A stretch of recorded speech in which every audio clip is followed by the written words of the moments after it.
After the Vietnam conflict, helicopters became part of the EMS landscape in the U.S., transporting critically ill and injured from a scene or hospital to a higher level of care. According to Blumen, there were 343 dedicated EMS helicopters operating in the U.S. in 1998. By the end of 2006, there were more than 750 EMS helicopters, according to the FAA. In that same time frame from 1998 to 2006, the number of helicopter accidents doubled over the previous 8-year period, resulting in 93 fatalities and 37 serious injuries. The most common factors found in 74% of the fatal accidents are weather and dark night conditions. The rapid growth of EMS helicopters resulted in more available services for requesting agents and robust competition between helicopter services. This has led to a hazardous practice called helicopter shopping, the practice of calling in sequence several air medical providers until one will accept the mission. This presentation is the product of a direct request from the FAA to the air medical community to address the issues of helicopter shopping by hospital, EMS, and dispatch personnel. A multidisciplinary committee was assembled to develop and produce this presentation with the assistance of a fair education grant. Air medical helicopters are generally requested to transport a patient with serious injuries or illnesses from a scene or from a local hospital to a tertiary care facility. Ordinarily, an 800 number is available to hospitals and EMS agencies to access the helicopter. The Air Medical Program's Communication Center will receive a call from the referring agency requesting the helicopter directly or through a 911 center. Flight for Life Communications, this is Wes. How can I help you? Hi Wes, this is Wendy at Gurney Dispatch. We have a shooting with multiple victims and we need the helicopter. Okay, what is the location of the scene? We do not have a landing zone set up yet, but the incident is near the intersection of 21 and Stern School Road, just east of 94. Okay, is the scene secured? Hold on, let me check with command. Command from Gurney? Go ahead, Gurney. Flight is asking if the scene is secure. Gurney, this is command. Scene is secure. And what frequency are they going to have them contact them on? Green Fire Ground. Calling Wendy. Can you let command know the pilot's doing a weather check and it might take a few minutes? Command from Gurney, flight is doing a weather check. Message received, Gurney. While we're waiting for the weather check, do you have any information about the patient? Yes, the patient's an 18-year-old male who has gunshot wounds to the head and chest. Command from Gurney. Go ahead, Gurney. Command from Gurney, flight has a 20-minute ETA. This is command, Gurney. Message received. Thanks. Yes, command just called. The landing zone will be a quarter mile west of 94, just south of Stern School Road, and a half mile east of Hunt Club Road, half mile north of Route 132. It's going to be in the northeast corner of the Gurney Mills parking lot. Okay, and that's Stern School Road and Hunt Club, correct? This request is a scene request from a 911 center. If it were an inter-hospital request, the communication center would usually have the referring and receiving hospital on file with the landing coordinates and specific landing site information already in a database. Many air medical programs have a red, green, yellow system so that the communicator knows when they get a request that it is possible to respond.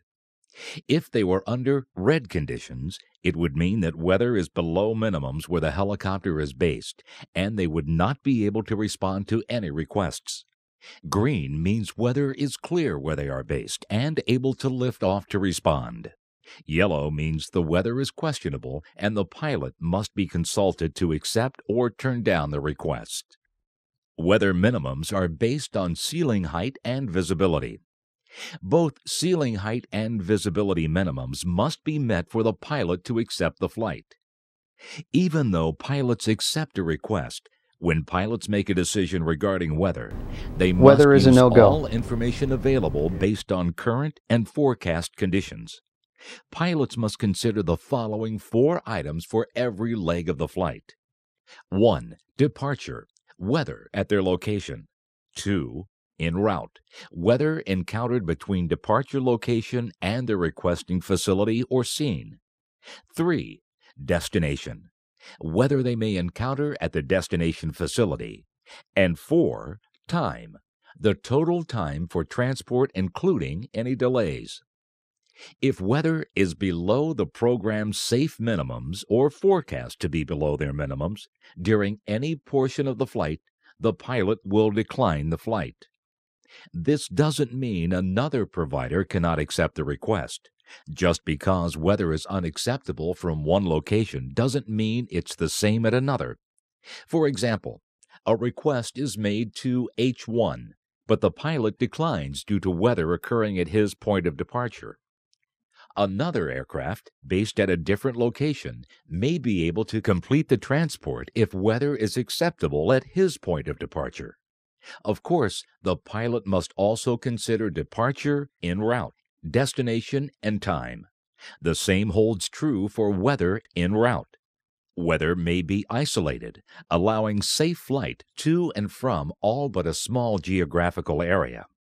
Each program in a region may also have different weather minimums depending on FAA approval, topography, and aircraft capabilities. As defined in the introduction, helicopter shopping is the practice of calling in sequence several air medical providers until one will accept the mission. The following is an example of helicopter shopping that resulted in a fatal accident. All information from this accident is taken directly from the NTSB Factual and Probable Cause Report, File CH-104, MA-182. On July 13, 2004, at 05:35 Eastern Daylight Time, a Bell 407 helicopter was on an EMS mission when it collided with trees shortly after takeoff from Interstate Highway I-26 near Newberry, South Carolina. The pilot, flight nurse, flight paramedic, and patient received fatal injuries, and the helicopter was destroyed by impact and post-crash fire. The EMS flight was en route to the medical center where it had departed at 05:02 Eastern Daylight Time. Night vision meteorological conditions with mist and fog prevailed in the area of the accident site. 3 other EMS helicopter operators had turned down the mission, including one who had attempted it but had to return because of fog conditions. The following is taken from an investigator's interview with a pilot who attempted the mission and turned around. On 7/13/04, I was the duty pilot at Care Force 1 EMS helicopter based at Richland Memorial Hospital. At 4:39 a.m., I got a call from Peggy Hansen, our communications specialist, stating that Newberry County EMS 911 dispatch was requesting our services for a scene flight. I accepted the flight based on available information from our company computer-based weather reporting system. At 4:40 a.m., we were put on standby. At 4:42 a.m., we were requested to go to the scene. We lifted for departure at 04:43 a.m. and flew for 2 minutes before I decided to cancel the flight due to halos on some lights in the distance which would signify the formation of fog. I landed back at Richland Hospital at 4:46 a.m. After Care Force 1 aborted the flight, Newberry 911 pursued as follows. At 04:48, Newberry 911 contacted MTC-1 located in Greenville, South Carolina. The MTC-1 dispatcher turned down the flight without contacting the pilot because they were operating in condition red. At 04:49, Newberry 911 contacted LifeReach 1 located in Columbia, South Carolina, to determine if that operator could accept the mission. The LifeReach 1 pilot initially accepted the mission, but declined it when he learned that Care Force had returned due to fog. At 04:50, Newberry 911 contacted Spartanburg 911 dispatch requesting services. The Newberry 911 dispatcher informed the Spartanburg 911 dispatcher that other operators had declined the mission, stating, Greenville couldn't fly 'cause the fog was too bad. Columbia couldn't fly.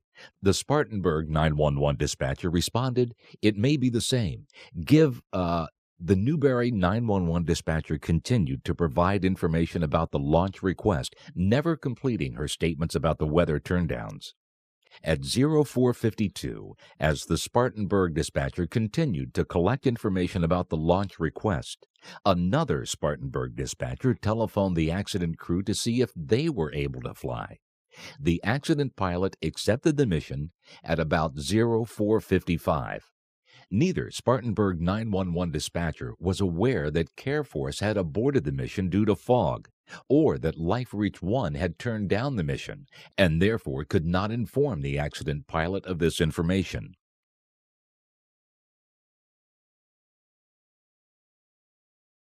No one wants to lose peers and patients, nor does the air medical community want to see yet another headline like this one in the Indy Star newspaper on February 10, 2006.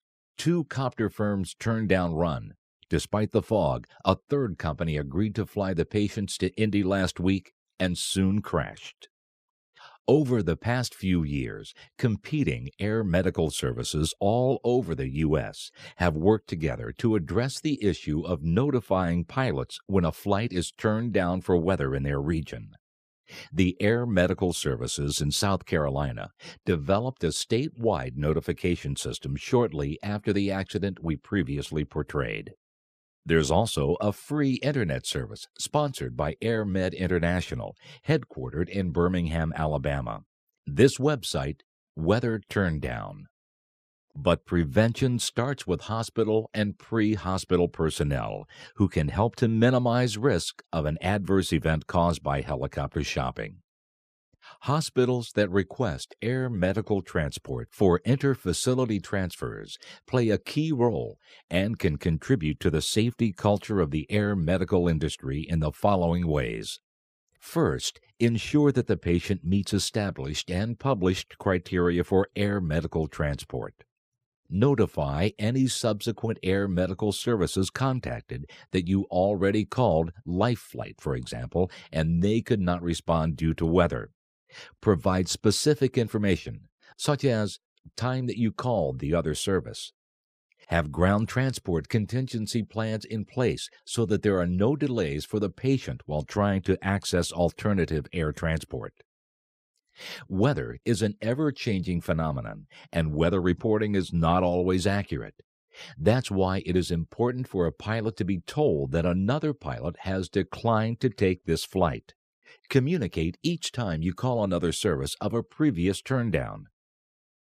Educate personnel what to do when a flight is turned down for weather. Simple reminders posted at strategic places in the emergency department or at the 911 center would be helpful. With the help of requesting agencies, the air medical community will be able to respond safely and meet the needs of patients more efficiently. The Commission on Accreditation of Medical Transport Systems, CAMTS, requires each accredited program to develop a policy to discourage helicopter shopping and specifically address how the program interfaces with other air medical programs in the same coverage area to alert them of a weather turndown. 7th edition accreditation standards.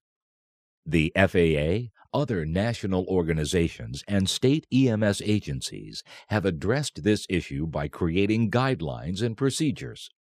Competing programs have also collaborated to develop policies to discourage helicopter shopping. The following list represents some of the published guidelines and procedures.